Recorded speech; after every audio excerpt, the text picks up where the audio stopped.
Morning, happy Sunday.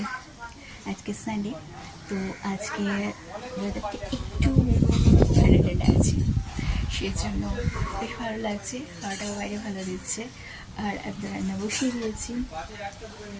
এরপরে ভেবেছিলাম আজকে একটু প্যাক ট্যাক লাগাবো মাথায়, দই রেডি করেছিলাম, বাট ইচ্ছে করছে না, কারণ কালকে দেখা যাবে। আর বাইরে কি সুন্দর হাওয়া দিয়েছে। তো আজকে কী রান্না করছি তোমাদের দেখাচ্ছি, তোমরা সাথে থাকো, দেখতে থাকো, আর আমাকে ভেবে ফলো করতে থাকো।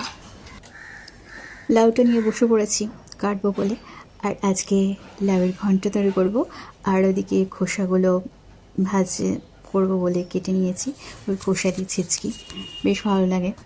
আর লাউটা কাটছি, তো সকাল থেকে কাজ করে যাওয়াই আমাদের কাজ। যারা